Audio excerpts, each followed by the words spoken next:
చంద్రబాబు నాయుడికి ఈ తొండాట ఆడడం అనేటువంటిది కొత్త ఏమీ కాదు. ఇది సాధారణమైనటువంటి విషయం. చంద్రబాబు నాయుడు ఎన్నికలకు ముందు రకరకాలైనటువంటి హామీలు ఇస్తాడు, రంగురంగుల మేనిఫెస్టోలు సృష్టిస్తాడు. వాటిని తీసుకెళ్లి జనంలో ఏ విధంగా ఓట్లు దండుకోవాలనేటువంటి దాని మీద దృష్టి పెట్టి ఓట్లు దండుకుంటాడు. అధికారంలోకి వచ్చిన తర్వాత ప్రజలకి ఏదో ఒక విధంగా మాయమాటలు చెప్పి మభ్యపెట్టి మొండి చేయి చూపించడం అనేటువంటిది చంద్రబాబు నాయుడికి వెనతో పెట్టినటువంటి విద్య. అందుకనే ఈరోజు మరలా తనంత గొప్పవాడు, తనంత మేధావి, ఈ దేశంలో నేడు అని డప్పాలు కొట్టుకునేటువంటి కార్యక్రమానికి ఈ సంవత్సరంలో మరలా సంక్రాంతి పండుగ వెళ్లిన ఆయన శ్రీకారం చుట్టాడు. ఈరోజు ఆయనకున్నటువంటి ఒకే ఒక నమ్మకం ఏంటంటే, ఏమి చేసినా ఏమి చేయకపోయినా పర్వాలేదు, చేసిన దాన్ని చేయని దాన్ని కలిపి ఏదో బ్రహ్మాండంగా చేశామని చెప్పుకొని బాగా ఊదుకొని ఏదో తన సొంత మీడియాలో దానికి సంబంధించినటువంటిది విస్తృతంగా ప్రచారం చేసుకుంటే సరిపోతుందని చెప్పింది. నిన్న కూడా అనేక రకాలైనటువంటి గణాంకాలు తీశాడు, లెక్కలు వివరించాడు.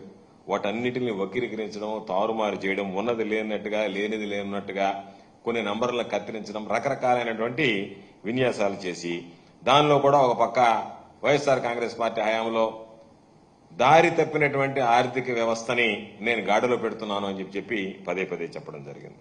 దాదాపుగా నాకు అనిపించింది నిన్న ఆయన మీడియా సమావేశం చూసిన తర్వాత చంద్రబాబు నాయుడు 5 సంవత్సరాలకు సరిపడా అబద్దాలు నిన్న ఒక్కరోజే చెప్పేశాడు. వాస్తవాలను వక్రీకరించడం, దాచిపెట్టడం, ఊహాజనితంగా ఏదో లెక్కలు లేనటువంటి రీతిలో ప్రజలను తప్పుదోవ పట్టించడానికి రకరకాలైనటువంటి వల్లి వేయడం జరిగింది.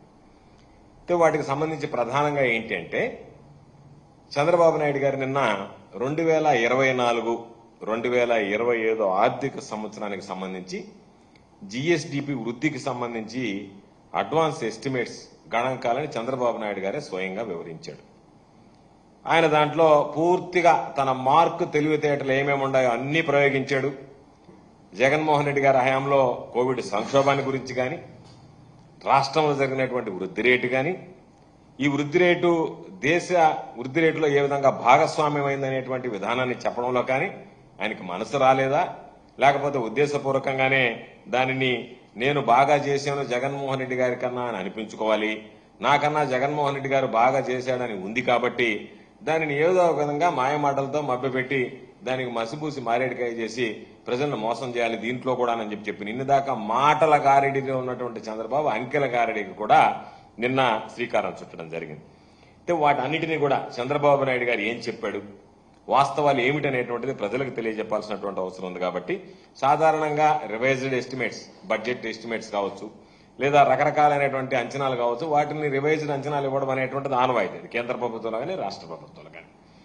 అయితే చంద్రబాబు గారు ఎకనామిక్ సర్వేలో, ప్రభుత్వమే చేసినటువంటి ఎకనామిక్ సర్వేలో ఒక అంకె చూపించి, ఎకనామిక్ సర్వేలో నిన్న చంద్రబాబు నాయుడు గారు దానికి భిన్నంగా అంకెలు చూపించడంలోనే అసలు రహస్యం దాగుంది. అంటే చంద్రబాబు నాయుడు గతాన్ని ఏదైతే తాను ప్రకటించినటువంటి వాటిని తిరగదోడి, వాటిని రకరకాలుగా చూపించి, గతంలో బాగలేదని చెప్పి వాటిని తగ్గించి, తను బ్రహ్మాండంగా చేశాడనేటువంటి దానికి పెంచుకునేదానికి, పెంచాలి అంటే తాను చేసినటువంటిది 7 నెలల కాలంలో పెరిగేటువంటి పరిస్థితి లేదు కాబట్టి గతంలో బాగలేదనేటువంటి నెపం నెట్టేటువంటి ప్రయత్నం చేశాడు. అందులో ఒక్కసారి చూస్తే ఈరోజు చంద్రబాబు నాయుడు గారు చెప్పినట్టుగా ఈ ఆర్థిక సంవత్సరంలో జీఎస్డీపీ బ్రహ్మాండమైనటువంటి వృద్ధి సాధించింది అని చెప్పాడు.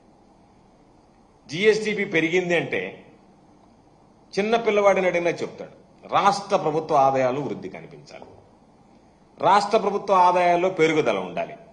ఒకసారి రాష్ట్ర ప్రభుత్వ ఆదాయాల గురించి మనం ఒక్కసారి చూస్తే, జీఎస్టీ చూస్తే దాదాపుగా పెరగలేదు, 0.17% గ్రోత్, అంటే దాదాపుగా పెరిగినట్లేదు 0.17%. అంటే స్టాంపులు, రిజిస్ట్రేషన్లకు సంబంధించినటువంటి ఆదాయాలు ఏదైతే ఉన్నాయో అది 10.81%. స్టాంపులు, రిజిస్ట్రేషన్లకు సంబంధించి ఆదాయం 10.81% తగ్గింది. అమ్మకపు పన్ను ఆదాయాలు 10.03, 10.03% తగ్గాయి. అంటే స్టాంపులు, రిజిస్ట్రేషన్లు తగ్గాయి, వాటితో పాటు అమ్మకపు పన్నుకు సంబంధించినటువంటి ఆదాయాలు తగ్గాయి. మొత్తం మీద చూస్తే ఈ 6 నెలల్లో రాష్ట్ర ప్రభుత్వానికి వచ్చినటువంటి పన్ను ఆదాయాలను ఒకసారి వార్షిక వృద్ధి రేటు దాదాపుగా చూస్తే 1.15% తగ్గుదల నమోదైంది. చంద్రబాబు నాయుడు గారు చెప్పాల్సింది, రాష్ట్ర ప్రభుత్వానికి వచ్చేటువంటి పన్ను ఆదాయం తగ్గితే జీఎస్డీపీ ఎలా పెరిగిందనేటువంటిది ఈరోజు సమాధానం చెప్పాల్సినటువంటిది. ఈరోజు ఒకసారి చూస్తే ఈ 6 నెలల్లో ప్రభుత్వం మూలధన వ్యయం అత్యంత తక్కువగా ఖర్చు పెట్టింది. క్యాపిటల్ ఇన్వెస్ట్మెంట్ చాలా తక్కువగా, అంటే వాళ్ళు ఇచ్చినటువంటి లెక్కల ప్రకారం చూస్తే అది 18.44% పడిపోయింది, కనీసం స్థాయికి పడిపోయింది. ఒక పక్క వినియోగం తగ్గింది, మరొక ప్రక్క ఇది ఇన్వెస్ట్మెంట్ తగ్గింది. పెట్టుబడి తగ్గి వినియోగం తగ్గి జీఎస్టీపీ ఎలా పెరిగింది అనేటువంటిది చంద్రబాబు నాయుడు చెప్పాల్సింది. అంటే బహుశా మీడియా చూసేటువంటి వాళ్ళకి కొంతమందికి కన్ఫ్యూజన్ ఉంటుందేమో. సింపుల్ గా చెప్తాను, ఒక రైతు పంట పండిస్తుంది, ఎందుకంటే వ్యవసాయానికి సంబంధించి గణనీయంగా 18.44% దాదాపుగా పెరిగినట్టుగా రకరకాలుగా చూపించాడు. రైతులకు సంబంధించినటువంటి ఒక్క దాంట్లోనే చాలా గణనీయంగా పెరిగింది అని చెప్పి ఆయన దాంట్లో చూపించడం జరిగింది. రేటు దానికి సంబంధించి రైతులకు సంబంధించి వ్యవసాయంలో పెరిగింది అని చెప్పి ఈరోజు ఆయన చెప్పినటువంటి దాంట్లో ప్రధానంగా చెప్పడం జరిగింది. 15.86% వృద్ధి అయింది అని చెప్పాడు వ్యవసాయానికి సంబంధించి.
ఒక పక్క వినియోగం తగ్గింది, మరొక ప్రక్క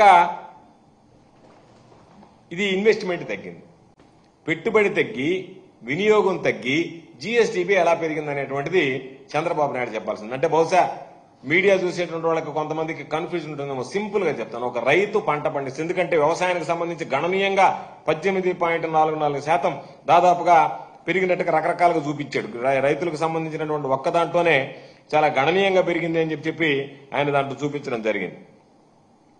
రేటు దానికి సంబంధించి రైతులకు సంబంధించి వ్యవసాయంలో పెరిగింది అని చెప్పి ఈరోజు ఆయన చెప్పినటువంటి దాంట్లో ప్రధానంగా చెప్పడం జరిగింది. 15.86% వృద్ధి అయింది అని చెప్పాడు వ్యవసాయానికి సంబంధించి. ఒక రైతు పంట పండించినప్పుడు ఆ పంటలో వచ్చినటువంటి ఆదాయాన్ని ఏదన్నా పెట్టుబడికైనా ఉపయోగించాలి, తప్పితే వినియోగానికైనా ఖర్చు పెట్టాలి.